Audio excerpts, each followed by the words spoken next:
বৃহস্পতিবার আগরতলা প্রজ্ঞা ভবনে এক সংক্ষিপ্ত অনুষ্ঠানের মাধ্যমে 11তম জাতীয় তাঁত দিবস উদযাপন করা হয়। প্রসঙ্গত 2015 সালে প্রধানমন্ত্রী নরেন্দ্র মোদী এই জাতীয় তাঁত দিবসের সূচনা করেছিলেন। উপস্থিত ছিলেন জনজাতি কল্যাণ, তাঁত হস্তশিল্প ও রেশম চাষ এবং পরিসংখ্যান দপ্তরের মন্ত্রী বিকাশ দেববর্মা। তাছাড়া বিশেষ অতিথি হিসেবে উপস্থিত ছিলেন তাঁত হস্তশিল্প ও রেশম চাষ দপ্তরের অধিকর্তা অজিত শুক্লাদাস, শিল্প ও বাণিজ্য দপ্তরের সচিব লালমিং থাঙ্গাডারলং সহ অন্যান্যরা। মন্ত্রী বিকাশ দেববর্মা সংবাদ মাধ্যমকে এক সাক্ষাৎকার দিয়ে বলেন, আজ জাতীয় তাঁত দিবস। জাতীয় তাঁত দিবস উপলক্ষে রাজ্যবাসীকে মন্ত্রী শুভেচ্ছা জানান। তিনি বলেন, তাঁত এগিয়ে নিয়ে যাওয়ার জন্য সরকার কাজ করে চলেছে এবং এই হস্ততাঁত দিয়ে রাজ্যের গ্রামীণ এলাকা অর্থনৈতিক ব্যবস্থাকে উন্নত করার সুযোগ রয়েছে।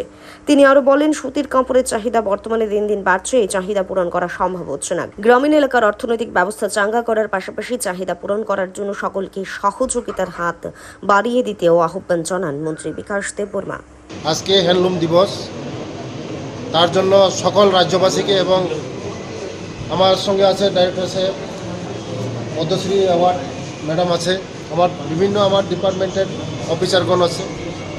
আজকে এই হ্যান্ডলুম দিবসে আমি বলবো যে আপনারা সবাই দেখেছেন যে আমাদের প্রোডাক্ট, যে রাজ্যের প্রোডাক্টগুলি আমরা আরও উন্নতি করার জন্য আমরা সরকার এগিয়ে যাচ্ছে।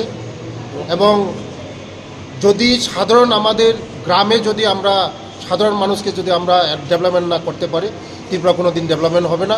তার জন্য হ্যান্ডলুম একটা গ্রামীণ অর্থনীতিকে একটা চাঙ্গা করার একটা রাস্তা আছে। আপনারা সবাই জানেন, যারা তাঁতি, বেশিরভাগ আমাদের গ্রামের লোকেরই তাঁতি সঙ্গে জড়িত, আমাদের হ্যান্ডলুমের সঙ্গে জড়িত।